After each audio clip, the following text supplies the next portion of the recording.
Olha, o governo federal quer retomar obras da usina nuclear de Angra 3, no Rio de Janeiro. Raquel Amorim vem para cá e conta pra gente os detalhes. Dani, o governo federal vai retomar na próxima semana o processo de licitação da usina nuclear Angra 3, que é o maior empreendimento previsto para o Brasil em 2021.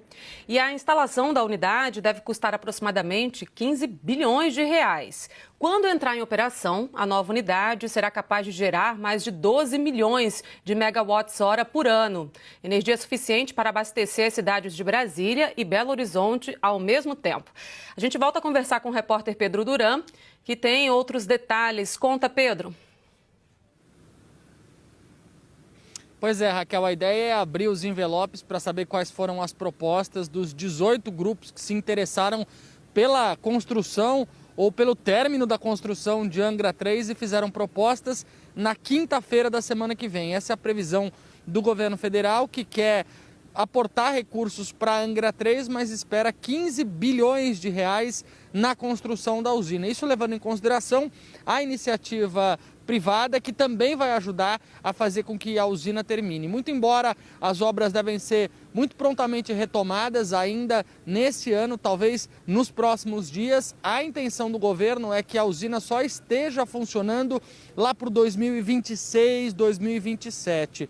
A usina de Angra 3 foi posicionada, construída na cidade de Angra dos Reis, aqui na região do litoral fluminense, justamente por conta da proximidade, tanto com o Rio de Janeiro quanto com São Paulo, ou seja, está no meio do caminho ali, um pouquinho mais perto do Rio, mas a intenção é poder abastecer as grandes megalópolis do Brasil para fazer com que a usina nuclear possa chegar nas casas das pessoas, possa ajudar a fazer com que a gente tenha menos impacto ao meio ambiente. Esse pelo menos é o discurso do Ministério de Minas e Energia, que enviou uma nota à CNN e disse que uma das intenções de retomar o projeto de construção de Angra 3, que deve ter 2 prédios, um como um centro geral administrativo e outro para ter o reator ali guardado, posicionado, é fazer com que a gente tenha um impacto ambiental menor do que os outros tipos de geração de energia que são popularmente utilizados aqui no Brasil. É mudar a pegada ambiental, favorecendo um tipo de geração de energia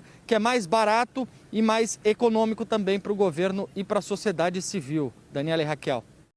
A Eletrobras já aprovou a liberação de 3 bilhões e meio de reais para a retomada do empreendimento até o fim de 2021. Hoje, 67% do projeto foram construídos. Juntas, as usinas Angra 1, 2 e 3 terão capacidade de 4 mil megawatts de potência, o equivalente a 17% da hidrelétrica de Itaipu. Mas a importância vai além da quantidade de energia gerada. Como a capacidade não depende de fatores externos, a produção pode ser constante durante o ano todo, ajudando a economizar a água dos reservatórios. A gente vinha tendo constantes apagões elétricos. Com as usinas Angra 1, Angra 2 e Angra 3 funcionando a todo vapor, como a gente costuma falar, a gente não tem mais isso. A gente não tem mais esse risco de ter racionamento de energia elétrica. Segundo a professora, os riscos de acidentes são mínimos. E como a construção acontece dentro do complexo onde já estão instaladas as outras 2 usinas, os impactos ambientais serão reduzidos. O projeto também é uma esperança para a retomada da economia da região. A construção da usina deve gerar 7 mil empregos diretos e, na fase de operação, 1.800. Quando Angra 3 entrar em operação em 2026, o complexo das usinas nucleares de Angra será responsável por cerca de 5% da produção nacional. Eletricidade suficiente para abastecer mais da metade do estado do Rio de Janeiro ou as cidades de Brasília e Belo Horizonte juntas. Além da retomada das obras de Angra 3, a Eletronuclear está modernizando a usina de Angra 1. E gerar energia sem geração de colaterais, como geração de gases de efeito estufa, mitigando os impactos das mudanças climáticas, acho que é fundamental para nós. Ministro, em relação a esse plano, a diversidade da matriz e a segurança, qual o papel das usinas nucleares nisso? Como é que fica a Angra? Lembrando só que tem muito ativista do meio ambiente que demoniza a energia nuclear, mas ela é uma energia tida como bastante limpa. Inclusive a França, do presidente Macron, que gosta muito de falar da nossa Amazônia, como se fosse dele, a França tem algo como 70%, 80% da sua matriz dependente de energia nuclear. A França tem um pouco mais de 80% dependente da energia nuclear. A energia nuclear é uma energia limpa, é uma energia segura. Dentro disso que se fala de transição energética do mundo, a própria Agência Internacional de Energia e as próprias Nações Unidas, elas indicam a geração nuclear como uma geração importantíssima para a descarbonização do mundo, por ela ser limpa. E ela tem uma outra grande vantagem, né? É que ela tem um fator de capacidade.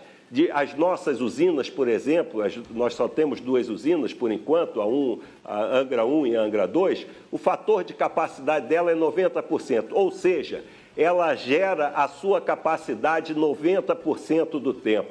E isso é muito importante, inclusive, para nós preservarmos os nossos reservatórios. Se Angra 3 já tivesse em operação e era para estar em operação há mais de 10 anos, hoje nós teríamos uma condição muito melhor.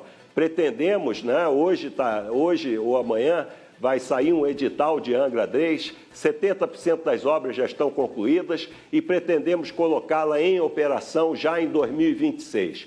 E como você perguntou, o nosso Plano Nacional de Energia indica que nós deveremos ter uma expansão da ordem de 11 a 12 gigawatts. Hoje nós temos vamos ter cerca de 3 gigawatts, uma expansão, ou seja, de 4 vezes mais nos próximos 30 anos, que vai ser fundamental para que a nossa matriz continue limpa e tenha maior segurança, porque usinas nucleares, como termoelétricas, por exemplo, a gás natural, que tem um fator de capacidade de 75%, são fundamentais para que a gente possa preservar os nossos reservatórios e dar suporte também às outras fontes renováveis, como eólica, solar, que são intermitentes. No momento que elas não estão gerando energia, se pode utilizar as termoelétricas e a nuclear está na base do sistema, gerando energia praticamente por todo o tempo. Ministro, me desculpe a ignorância, mas assim, não sou um especialista no assunto, mas e a questão do nióbio, por exemplo? A gente vai apostar nisso? Dizem que o Brasil tem uma reserva enorme, como fonte de energia é viável?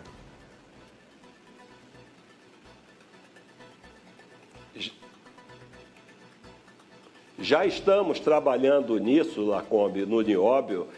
Ano passado, se eu não me engano, no início do ano passado, o presidente Bolsonaro lançou um programa Mineração e Desenvolvimento, e uma das ações desse programa é justamente isso, nesses minerais estratégicos, eu diria, né? O nióbio, também o grafeno, que não é bem um mineral, mas terras raras. Isso tudo vai ser fundamental para esse processo de transição energética que o mundo tem, para que as baterias, né, da eletrificação que o mundo passa também, elas tenham maior capacidade de armazenamento, maior potência para fornecer energia. Então, os nossos minerais, eles são estratégicos e nós temos abundância desses minerais no Brasil e temos programas bem definidos, não só para exploração, como aumentar a produção, como também o desenvolvimento tecnológico, a inovação, que isso é fundamental para qualquer país, particularmente um país como o Brasil, que é continental e que tem muitas riquezas que têm que ser preservadas e protegidas.